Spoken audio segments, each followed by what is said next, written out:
கிறிஸ்துவுக்குள் மிகவும் பிரியமான தெய்வ பிள்ளைகளை, பரலோகமான நிகழ்ச்சியின் மூலம் உங்களை சந்திப்பதில் என் இருதயம் கர்த்தருக்குள் மிகுந்த மகிழ்ச்சி அடைகிறது.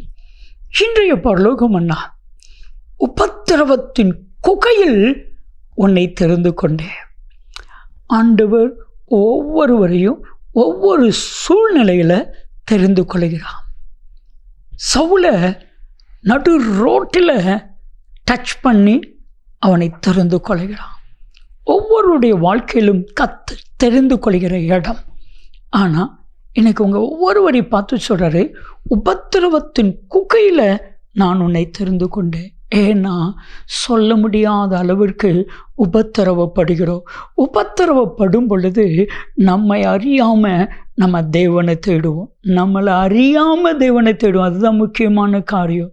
ஒரு விடுதலை கிடைக்காதா? தாவீதுடைய வாழ்க்கையில் 2 பகுதி. சங்கீதம் 119, 67 ஒரு பகுதி, 71 ஒரு பகுதி. உபத்திரவப்படுவதற்கு முன்பு வழி தப்பி தெரிந்தேன், உபத்திரப்பட்ட பின்பு பிரமாணங்களை கற்று நடக்கிறேன். உபத்திரவத்தின் குகையில் உங்களையும் என்னையும் கத்த தெரிந்து கொண்டா. சரி, இந்த உபத்திரவத்தில் அப்படியே நம்மளை கத்த விட்டு விடுவாரா? இல்லை, அதுதான் இல்லை. வேதம் சொல்லுகிறது 2 கொரிந்தியர் 4:17, அதி சீக்கிரத்தில் நீங்கிவிடும் லேசான உபத்திரவம். இந்த லேசான உபத்திரவத்தை நம்மளால் தாங்க முடியல. தாங்க முடியாத அளவுக்கு நம்மளுடைய வாழ்க்கையில் உபத்திரவம். ஆனால் ஆண்டவர் சொல்றாரு, இது லேசான உபத்திரவம், இது நித்திய கன மகிமையை கொண்டு வரும். யாராவது இப்படி சொன்னால் நீங்கள் ஏற்றுக்கொள்ள வேண்டிய அவசியம் இல்லை. இயேசுவை தேடினா, இயேசு இடத்தில் வந்தால் உபத்திரவமே வராது அப்படின்னு சொன்னால் ஏற்றுக்கொள்ள வேண்டிய அவசியம் இல்லை. உபத்திரவம் வரும், ஆனால் உபத்திரவத்தை ஜெயிப்போம். அதில் ஒரு சந்தோஷம் வரும் பாருங்க. உபத்திரவத்தை ஜெயிப்போம். 1000 உபத்திரவம் வரட்டுமே. எத்தனை உபத்திரம் வந்தாலும் அத்தனையும் ஜெயிக்கக்கூடிய ஒரு விசேஷித்த கிருபையை இன்னைக்கு ஆண்டவர் உங்களுக்கு கொடுக்கிறான். ஆண்டவரிடத்தில் நம்ம கேட்கணும், எனக்கு உபத்திரவம் வேண்டான்னு சொல்லி அல்ல, உபத்திரவத்தை ஜெயிக்கக்கூடிய பலனை தாங்கன்னு கேட்கணும். உபத்திரவம் வேண்டான்னு சொல்லி அல்ல, உபத்திரவத்தை ஜெயிக்கக்கூடிய பலனை தாங்க. அந்த உபத்திரவம் வர வர வர நம்ம பொன்னாய் புடமிடப்படுவோம். ஆண்டவருடைய கரத்தில் அலங்காரமான கிரீடமாய் ஜொலிப்போம். ஆசீர்வாதமான மனுஷியா கர்த்தர் உங்களையும் என்னை மாற்றுவா. வேதம் சொல்லுகிறது, யோவான் 16:33 நீங்கள் வாசித்து பாருங்க. கர்த்தராகிய இயேசு கிறிஸ்து சொல்கிறார், உலகத்தில் உங்களுக்கு உபத்திரவம் உண்டு, திடன் கொள்ளுங்கள், நான் உலகத்தை ஜெயித்தேன்.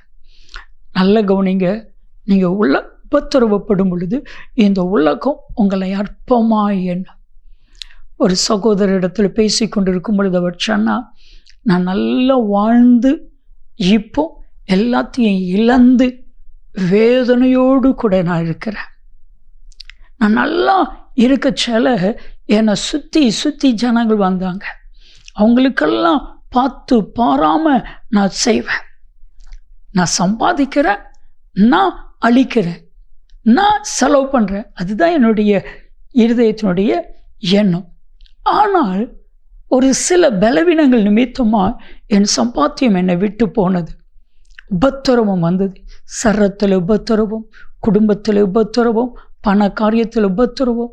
இந்த உபத்திரவம் வந்தது நிமித்தமாக எல்லாரும் என்னை விட்டு போயிட்டாங்க. ஆனால் ஒருவர் என்னை தேடி வந்தா, அது கர்த்தராகிய இயேசு கிறிஸ்து. இன்னைக்கு எல்லா உபத்திரவத்தையும் கர்த்தர் செல்வ செழிப்பாய் மாற்றிவிட்டா. என் அன்பு தெய்வ பிள்ளைகளே, வேதம் சொல்லுகிறது, சங்கீதம் 22:24, உபத்திரவப்படுகிறவனுடைய உபத்திரவத்தை அருவருக்காமலும் அற்பமா எண்ணாமலும் அவனுக்கு உதவி செய்வான். இன்னைக்கு ஆண்டவரிடத்தில் கேளுங்க, எனக்கு ஒரு உபத்திரவத்தில் உதவி செய்யுங்க ஆண்டவரே. உபத்திரவம் சீக்கிரம் மாறும். உபத்திரவத்தில் தான் கர்த்தவங்களை தெரிந்து கொண்டா. உபத்திரவத்திற்காக ஆண்டவருக்கு நன்றி செலுத்துங்க. உபத்திரவத்தை ஜெயிக்கக்கூடிய பலனை தாங்கன்னு கேளுங்க. நிச்சயம் கர்த்தர் தருவார். ஜெபிக்கலாமா? அன்பின் பரலோக பிதாவே, உம்முடைய அன்பு பிள்ளைகள் ஒவ்வொருடைய வாழ்க்கையிலும் இருக்கிற உபத்திரவங்கள் மாறட்டும் ஆண்டவரே. உபத்திரவத்தை மேற்கொள்ளுகிற கிருபையை கொடுங்க, உபத்திரவத்தை மேற்கொள்ளுகிற அபிஷேகத்தை கொடுங்க. உபத்திரவத்தில் நீர் தெரிந்து கொண்ட ஒவ்வொருவரையும் நித்திய கன மகிமையை கொடுத்து ஆசீர்வதிங்க. இயேசு கிறிஸ்துவின் நாமத்தில் ஜெபிக்கிறோம் ஜீவனுள்ள பிதாவே, ஆமென், ஆமென். சீக்கிரத்தில் இந்த உபத்திரவம் நீங்கிவிடும்.